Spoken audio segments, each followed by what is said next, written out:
Welcome to Pathways to Success, a program that supports our micro, small, and medium enterprises here on BNC, the Billionaire News Channel. I'm Mai Rodriguez. Behind the lens that captures every touch of a hand, every embrace, and all the grace of a wedding day are the hands of a wedding videographer.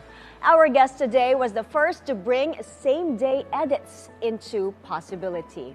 We have on the show this time, in front of the camera, wedding filmmaker Jason Magbanua. Hi, Jason. Welcome to Pathways to Success. Thank you for having me. It's surreal. I'm in front of the camera, not behind it. Yeah, thank you that you set aside some time from your busy schedule. I know you're very busy to come over. And also the father of same-day edits. How does that make you feel when you hear that? It makes me feel old, actually. But it makes me feel proud that I was able to start something that like a lot of people in the industry benefit from. Like people who want to do wedding videography, and it makes me quite proud, really. Imagine you created an art form that has transformed an entire industry. Imagine that. And celebrating 25 years next year. Congratulations. That's an amazing feeling. Yeah. You know, for wedding videographers, there's a shelf life, or even any wedding supplier, like you're good for 5-10 years. But then you reach a milestone, hey, you're doing 12, you're doing 15. And then, wow, all of a sudden, you're 25 years in. Makes you feel real nice about yourself and all the things that you've done, and being able to connect with the couples over the years. I can imagine time flies by so fast for you. Let's talk about your background first, because not many people know that your first job was as a teacher. That's correct. Of video production in Lucena, Quezon. And from being Professor Jason, how did you find your way to where you are today? Okay, my students started to ask me, really, if I wanted to do the wedding videos of their big brothers and big sisters. And I needed the extra income. And I said, okay, yes, let's do this. I was known as the video guy in Lucena City, because like, I would film everything. I would do the editing for the projects. And I said yes, it was great extra income. Extra 5,000 pesos, mind you, in the year 1999. Back then. Okay. It was a whole, like a ton of money for me to augment my income as a teacher. And then when I gave the VHS tape, VHS tape to the couple. I think the Gen Alpha don't know what that is now. All right. And then they said, and the couples appreciated what I did. And it was a great feeling. It was like, wow, I can do this full time. I felt I paid my dues being a teacher.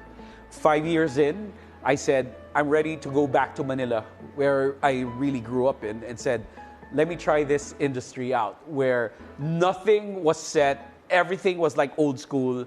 You got your 2-hour wedding video set to very old school music. Kenny G, Silhouette, Basil Valdez, Sharon Cuneta, Ikaw. I said, let me try to shake this industry up. Let me see if I could use different kinds of music, a different kind of editing, a more fast-paced kind of editing. And it clicked. It clicked, mine. What was the very first wedding for you? Very first wedding was in Lucena City. Her name was Ronnie, the bride, and I remember using a soundtrack from the Steve Martin movie, like classical music. I was able to watch it. I got a VHS copy a couple of years ago. It's like, wow, this was so good when I did it. It is so bad now. But you know, so much has changed, I know so much has changed, and but like seeing that first effort, that like first wedding video. It was like years after, 20 years after, it's like, wow, I've grown so much as a creator. I've grown so much as an entrepreneur. And little did I know that doing that first video would lead me to where I am right now. Yeah, so at what point did you change the game? I mean, elevating wedding documentation into an art form. Okay, I think it was really like at the inception of the same day edit, right? Okay, because it was really showing other people that how or what a great wedding video could be. Because before, as I said, people would think, I don't want a wedding video. It's boring, it's long, it's like Baduy. People would pay a premium for wedding photos. Photos were right? the thing back then. You have your Patek Uys, you have your Wig Tysmans, which I learned a lot from. But then, when I started to do my shoots and do my weddings and do my edits and make something special out of them, picking great music, elevating the cinematography, dealing with couples in a more professional manner and not be the guy in maong and the polo barong, the manong videographer, jeans, right? I mean, I don't mean to slight them, but the point was like to elevate the industry, to elevate myself and connect with you on on a greater level. And then when I started doing that, people would realize that, a wedding video could be emotional, could be like a movie, could be like a music video. That was when they realized that wedding videos are not only beautiful but artistic, cinematic, emotional. That's the point. Na parang, I'm not the only person, the couple, right? Bridegroom. I'm not going to be the only person to watch this, as was the case before.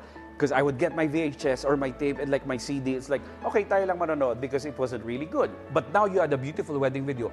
I'm gonna brag. I'm gonna brag to my friends. This is my wedding video. This is how I got married, and this is the place I got married in. So it snowballed.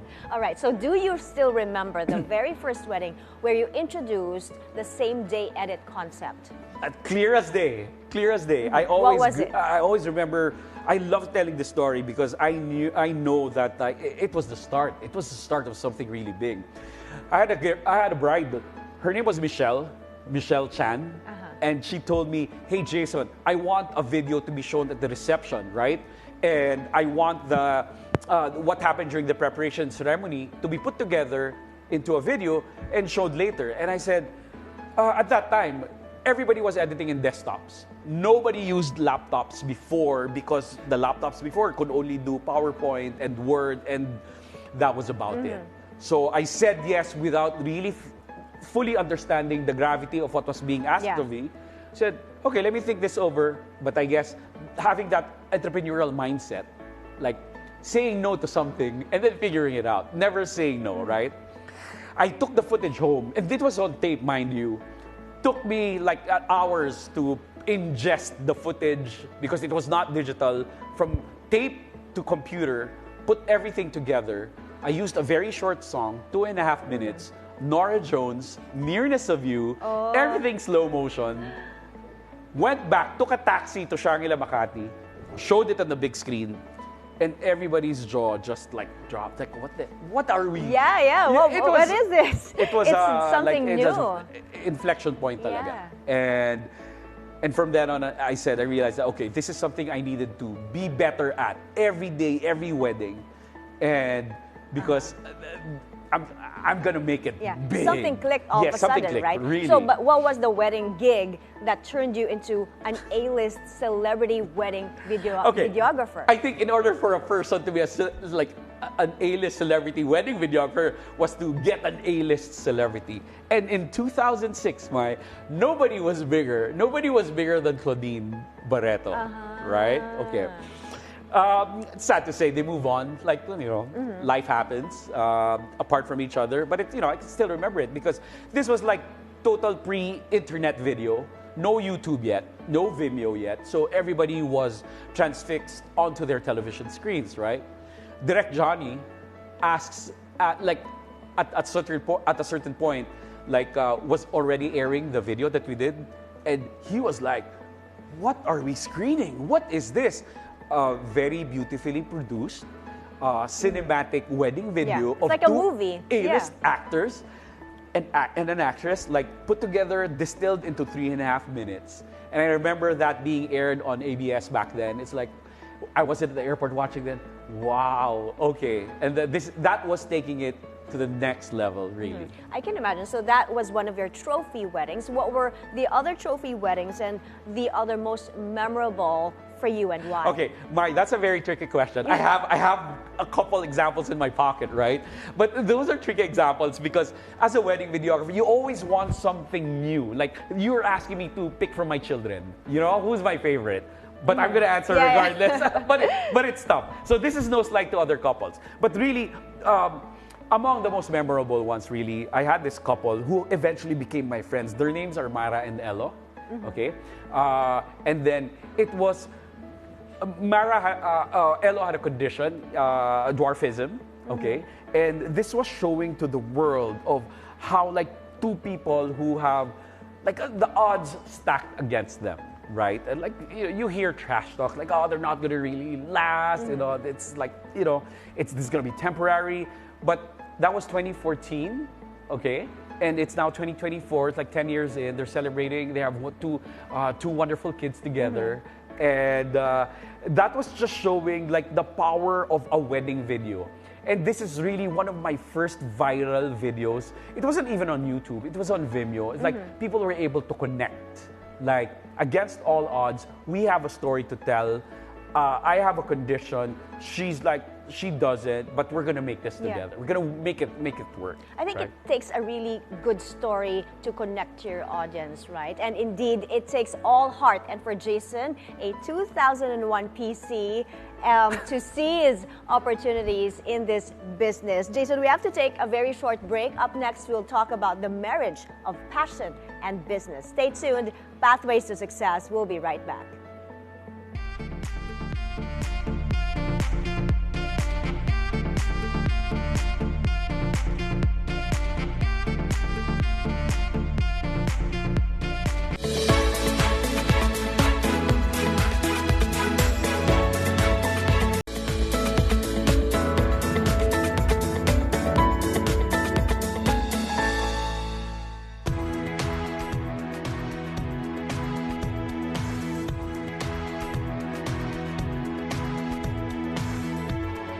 Welcome back to Pathways to Success. We are still with much sought-after wedding videographer, Jason Magbanua. Now, Jason, you have pioneered a lot of the best techniques for wedding videos, the styles for wedding videos, but let's talk about you now as an entrepreneur. What was your initial investment and what kind of equipment did you start with back in 1999, year 2000? Yes. Okay. So first, I borrowed equipment from the school I was teaching in. And then I said, okay, I gotta buy my own equipment. I had to borrow money. I had to borrow money from my mom. Love her. And how much was it, the initial It's capital? 125 grand. 125 grand, so I can have my own video camera, a professional video camera to start with the business. Already a lot of money back then, right? It was a lot of money. And I remember getting the camera from Quiapo, right? Mayor photo, right? Got the camera, and then after that, holy shoot, how am I gonna pay for this? It was, at that time, it was sink or swim for me because I was gonna have our firstborn back then. It's like, I gotta make this work, I gotta make this work. So easily 150 grand to borrow the camera. I already had a desktop system, and so I could edit the videos, and a lot of it was just really waiting for clients to, come on, book me please, and marketing, and putting the name out. Really. So how long was the ROI? ROI, I think, was like a couple of years because 2 years. Yeah, because the video, the people, the couples then, it was a trickle. Like I would really see my calendars like year 2000, 2001. 10 people. Few and far between. Few and far between. Like how do I do it? How do I market some more and make and get the name out? And then slowly and surely, I was able to build my clientele slowly and surely because the name was getting out and we had a great reputation and the online forums were starting and I was always being like the former couples would put in a good word for me and the fan base and the referral base just really grew from there. Fast forward to today, couples would be lucky to have you as their wedding videographer. In a year, 365 days a year, how many weddings do you do? Our target is 100, right? Our target is 100, and that's apart from the teams that I deploy on a wedding day. Say, for example, I'm booked on a particular wedding day.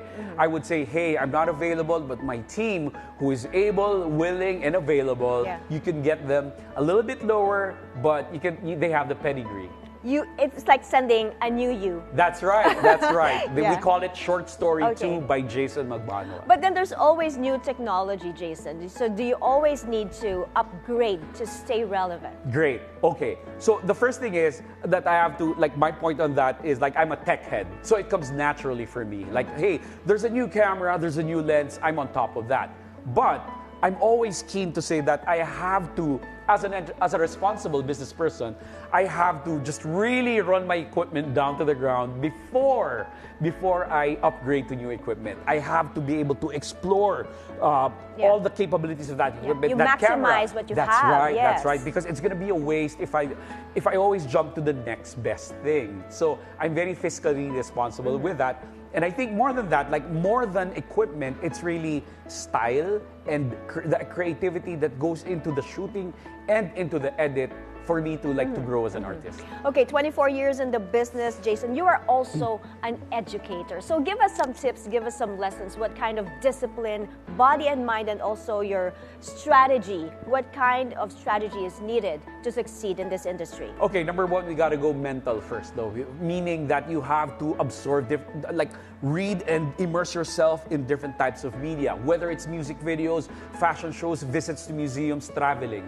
That will enrich your outlook in life and therefore give you a different perspective how to create these videos, right? Yeah. Number two, physical. You gotta be at your best because it is a physically demanding job. Cameras are heavy and therefore you have to exercise, you have to take care of your diet, you gotta take your supplements, and you don't want to be like Mr. Tito videographer, right? You gotta be before. I was much younger than my clients, and then came a time I was as old as my clients. I can't deny the fact right now I am older than my clients. So I gotta stay on par and look the part. Yes, and I can imagine on the wedding day itself, you have to be parang everywhere at the same time. Correct. You gotta talk to the bride, you gotta talk to the group, you gotta tell your people where to be at, and still postura. But still, for people who want to be in this business, what kind of support do wedding videographers need to sustain their business and improve their craft? I think it's a lot of dedication and passion for the craft as well. Because there will come a time that, oh my God, I'm doing weddings again, and you feel sawa. Right? Yeah. I was going to ask, how do you keep that drive, sustain creativity, right? I think it's the creative person in me that will fuel that drive to create something different, create something new. Because for me, number one enemy is boredom. I've been doing this for a long time. If I continue to do the same thing over and over again, week in and week out, might as well go 9 to 5, have a 9 to 5 job, right? But I didn't go 9 to 5 because I knew I wasn't cut out for that. Therefore, I must experiment and do different things and experiment and try out things. It may not always succeed, but at least I tried something different. So you are the Jason Magbanua now for staying open to possibilities and never saying no. How should aspiring videographers, wedding videographers, adopt that? I think because before it was a limitation of the technology, right? Because I didn't have a laptop then. But then I still said yes. Right now, all creators have cameras. They all have laptops. They have the capability to do the things that I'm doing at this level because technology and education is easily accessible. I think that's the way to move forward if you want to start in this industry. Absorb and educate everything that you can because the tutorials are free, the how-tos are free, and then apply that to the first few wedding videos that they're gonna do. Yeah, never say no. Find out how you can make it work first, right? Correct. Okay, we're taking another break. When we return, we look into the passion and creativity that keeps Jason Magbanua on top of his game. Stay with us.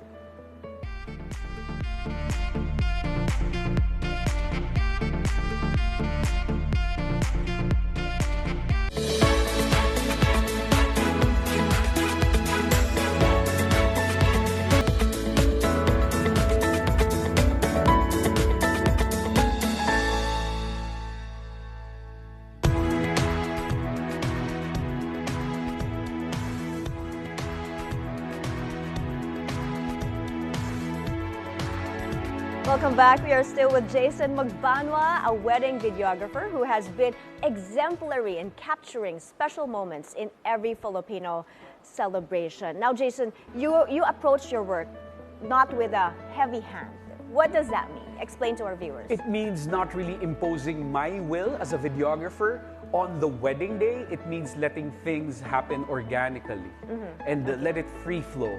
It's not like, look here, look there, go there. No, because I want emotions to flow. Yeah. That's how I tell stories. I want them to enjoy the wedding as much as they can, and just try to remind them that they're getting married not because of the photo and video team. They're getting married because they love each other and they want to commit. Yeah. So that's what I mean when I say, okay, like we're kind of like not a heavy hand, just light direction, but we're flies on the wall, documenting everything that's happening. Also, your principle, you work by the principle that listening is the backbone of your editing. So what can younger videographers learn from this? Oh, because I want the younger videographers to think that not everything should be eye candy and fluff and just like window dressing.